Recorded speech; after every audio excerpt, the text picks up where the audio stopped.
রাহুল গান্ধীর জন্মদিন উপলক্ষে সমাজসেবামূলক কর্মসূচি, যার অঙ্গ হিসাবে এদিন সংগঠনভুক্ত সদস্যরা মিলে হাসপাতাল চত্বরে ভাত, ডাল, তরকারি ও সিদ্ধ ডিম বিতরণ করেন।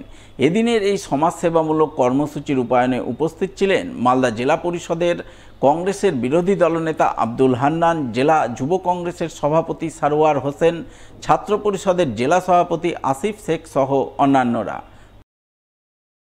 সকলেই অবগত আছেন আপনারা, আজকে রাহুল গান্ধীজির 55তম জন্মদিন। সেই উপলক্ষে আজকে আমরা মালদা মেডিকেল কলেজ ও হাসপাতালে আমরা ছোট্ট একটা প্রয়াস নিয়েছি, উদ্যোগ নিয়েছি যুব কংগ্রেস এবং ছাত্র পরিষদের যৌথ উদ্যোগে।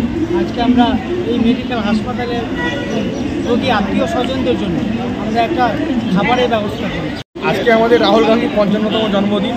সেই জন্মদিন উপলক্ষকে কেন্দ্র করে আমাদের গোটা ভারতবর্ষে মালদা জেলাতেও মালদা জেলা যুব কংগ্রেস এবং ছাত্র পরিষদের সহযোগিতায় মালদা মেডিকেল কলেজে রুগীর আত্মীয় স্বজন ও পরিজনদের জন্য আমরা একটা এখানে মধ্যাহ্নভোজের ব্যবস্থা করেছি। রাহুল গান্ধী যে মোহাব্বত কি দোকান, সেই মোহাব্বত কি দোকানের একটা অংশ হিসাবে আমাদের আজকে এটা একটা ছোট্ট একটা প্রয়াস। রাহুল গান্ধীর জন্মদিন উপলক্ষে বৃহস্পতিবার যুব কংগ্রেসের উদ্যোগে সমাজসেবামূলক কর্মসূচি পালনের ছবি নজরে আসে পুরাতন মালদায়। শাহপুর পাবনাপাড়া কমিউনিটি হলে যুব কংগ্রেসের পক্ষ থেকে এক রক্তদান শিবিরের আয়োজন করা হয়। পাশাপাশি বিনামূল্যে স্বাস্থ্য চক্ষু পরীক্ষা শিবিরের আয়োজন চোখে পড়ে। এদিনের এই কর্মসূচি রূপায়ণে হাজির ছিলেন জেলা কংগ্রেসের সহসভাপতি ভূপেন্দ্রনাথ হালদার, প্রদেশ যুব কংগ্রেসের সদস্য সৌরভ প্রসাদ, কংগ্রেস নেতা মান্তু ঘোষ সহ অন্যান্যরা। আপনারা সকলে জানেন যে আমাদের সকলের প্রিয় নেতা তথা দেশের নেতা রাহুল গান্ধীর আজকে জন্মদিন। সারা ভারতবর্ষে আজকে এই দিনটাকে যুব কংগ্রেসের সাথীরা উদযাপন করছে। আজ আমরা যুব কংগ্রেসের পক্ষ থেকে রাহুল গান্ধীর জন্মদিনে রক্তদান শিবিরের আয়োজন করেছি। তথাপি আমরা হেলথ চেক আপ ক্যাম্পের আয়োজন করেছি, চক্ষু পরীক্ষার আয়োজন করেছি।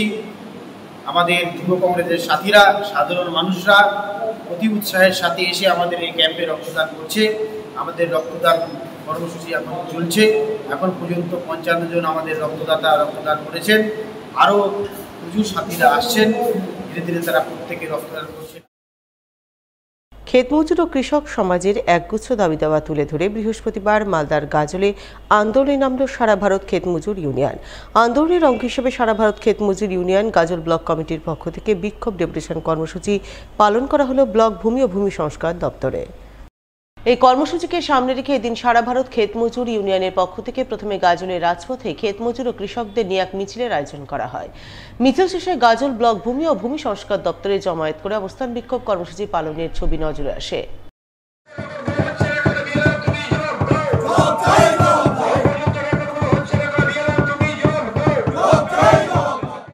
এদিনের এই মিছিলে অবস্থান বিক্ষোভে নেতৃত্ব দেন সারা ভারত ক্ষেতমজুর ইউনিয়নের জেলা সভাপতি বিশ্বনাথ ঘোষ, সংগঠনের রাজ্য কমিটির সদস্য সাধু টুডু, গাজল ব্লক সম্পাদক দেবদুলাল সাহা, ব্লক সভাপতি আলী হোসেন সহ অন্যান্যরা।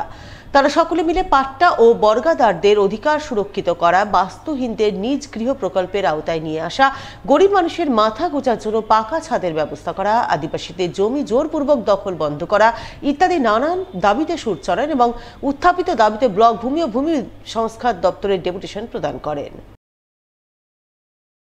সারা ভারত ক্ষেতমজুর ইউনিয়ন গাজল ব্লক কমিটির ডাকে সারা ভারত কৃষক সভা সিআই2 সহযোগিতায় সর্বস্তরের গাজলের যারা বর্গাদার, পাট্টাদার, গৃহহীন, ভূমিহীন এইসব মানুষদের দাবি দেওয়া নিয়ে আমরা ডিএলআরও অফিসে ইতিপূর্বে 4-10-2024 এবং 12-11-2024 দুবারে বিভিন্ন ক্যাটাগরি ভিত্তিক আমরা কয়েক হাজার উপভোক্তা তারা এখানে সমবেত হয়ে ডিএলআরওর কাছে তাদের নিজেদের আবেদনপত্র জমা দিয়েছিলেন।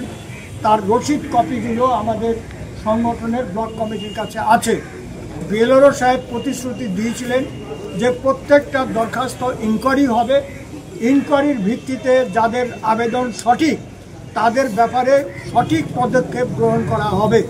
আমাদের ব্লক নেতৃত্ব কয়েকবার তার সাথে আলোচনায় বসেছেন, পারসুয়েশন করেছেন, কিন্তু তিনি প্রতিশ্রুতি দিয়েছেন আজ পর্যন্ত তার 1 ইঞ্চি কাজ তিনি করেননি। আজকে সেই কারণে গোটা ব্লকের বিক্ষুব্ধ যারা দরখাস্তকারী বর্গা রেকর্ডের জন্য ভূমি থেকে উচ্ছেদ হওয়া, আদিবাসী তাদের জমি হস্তান্তর হয়ে যাচ্ছে, মাইক্রো ফিন্যান্স গ্রামাঞ্চলে লুট করছে, এই সব মিলিয়ে আজকে এখানে জমায়েত হয়েছে।